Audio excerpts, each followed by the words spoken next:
эр хүнийг өөрөөсөө түлхэх шилдэг аргууд.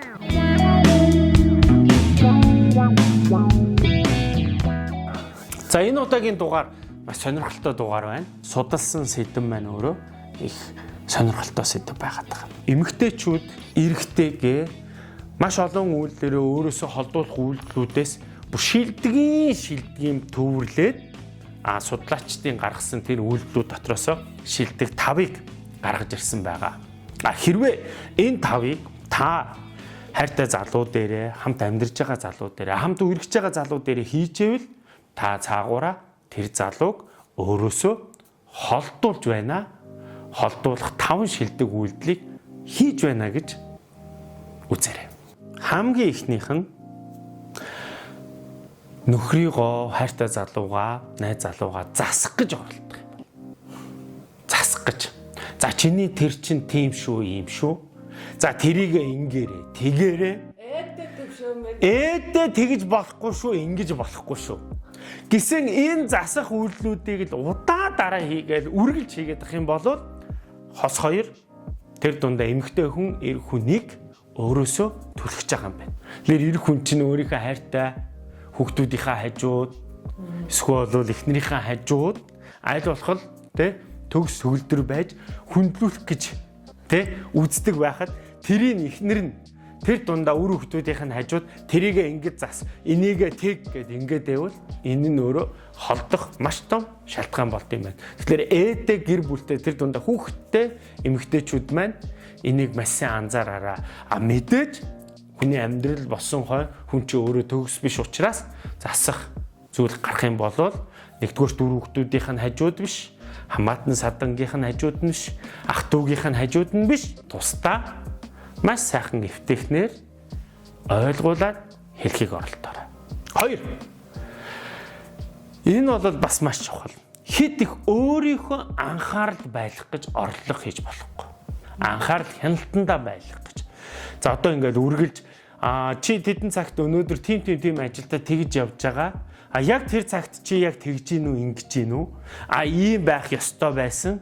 Чи тэгээгүй гэсэн өөрийнхөө хяналтанд дор эр хүнийг үргэлж байлгах гэж оролддог эмэгтэйчүүд хайртай залууга өөрөөсөө түлхэж байна гэж ойлгож байна. Харамсалтай байна. Хэрвээ яг ийм нөхцөлд амьдрдаг эр хүнд юу бодогддог вэ гэхээр яг үнэндээ юм давчдах мэдрэмжийг эмэгтэй та тэр залууд өгч байна. Өөрийнхөө хүслээр байх, өөрийнхөө орон зайдаа байх тэр боломжийг олгохгүйгээр чи тэдэн цагийн үед яг тэгэх ёстой байгаа. Тэрний араас яг ингэх ёстой байгаа. Тэр үед чи яг тэр үед яг тийм хийж явах ёстой. Яг тэхийн тулд ингээрээ гэд ингээд үргэлж өөрийнхөө скежлдөө багтааж, өөрийнхөө зааварчилгаанд, өөрийнхөө хамаарлын хүрээнд байлгах гэж эрэгтэй хүний хичээвэл өөрөөсөө холдуулж байна гэсэн үг. За тэгээд хинтээ уулзахгүй найстайгаа уулзах ч гэдэм үү, би тэрнтэй ингэмээр байна, тэгмээр байна гэхдээ тэр хүн чинь надад таалагддаггүй. Тэрнтэй уулзаад хэрэггүй. Та хоёр уулзвал тэгнэ ингэн. Тэр хүнтэй бизнес хийгээд хэрэггүй.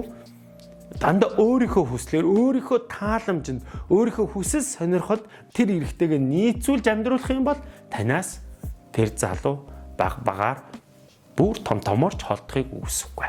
За 3 нь юу вэ гэхээр энэ их сонирхолтой юм билээ. Эмэгтэй хүн эр хүнийг яг эр хүн байх, эрэгтэй хүн гэж тэр эмэгтэйд мэдрүүлэх тэр боломжийг хаасан үйлдэлүүдийг битгийх. Эр хүнийг хийх ёстой ажлуудыг тэр хүнээр нь хийлэг. Өөрөө хийж чадах байсан ч хамаагүй. Урдуур нь ороод би хийчи. Би ингэж чадна. Чи энийг айгүй тийм хийдэг. Би ингэдэг гэж урдуур нь ороод хийгээд байвал эр хүнд чиний өмнө хүндлэгдэх, чиний өмнө үнэлэгдэх тэр боломжийг чи булааж аваад тэрийг хинч биш болгож байгаа үйлдэл болж хувираад байгаа. Тэгэхээр чи өөрөө мэдээж чаддаг байж болно. Чи тэр үйлдэлээр чи мэрэгдсэн байж болно. Гэхдээ тэрийг эр хүнд хийх ёстой бол тэр чиний хажууд амьдарч байгаа. Хэдий тэр чиний хажууд амьдарч байгаа эр хүн тэрийг хийхдээ муу байж болно. Гэхдээ хийх тэр боломжийг гаргаараа урдуур нь битгий орж хийгээрэй гэдэг юм. За одоо жишээ нь хэлээ л да. Чи мундаг барилгын инженер гэж болно шүү дээ. Чи мундаг сангийн юмнуудыг магадгүй танаа ах ч гэдэг юм уу, танаа аав ч юм уу мэддэг байж болно.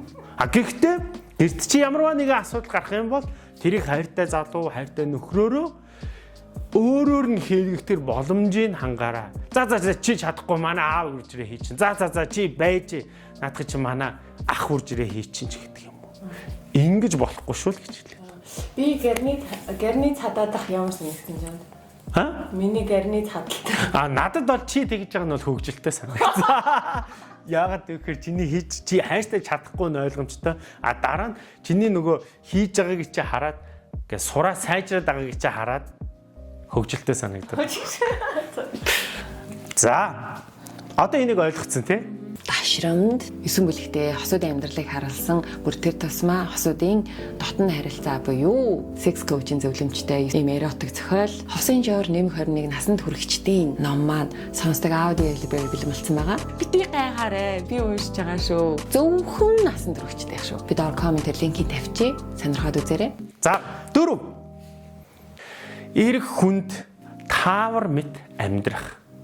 Бүсгүй та, эмэгтэй та, ирэх хүнд таавар мэт амьдрах. Энэ нь өөрөө ирчүүдэд амар төвөгтэй байдаг. Яг тэгэхээр эрэгтэй хүний сэтгэлгээ бол дандаа логиктээр тулгуурлаж сэтгэдэг. Тэгтэл эмэгтэй хүн яагаад ч юм бэ? Гинт ууралцдаг. Гинт муухай ааштай болчдөг. Тэгээ яагаад ингэж байгаа юм бэ гэхээр чи өөрөө яаж хийж байгаа олоод мэдчих гэдэг юм уу? Би чамд хэлмээргүй байж гэдэг юм уу?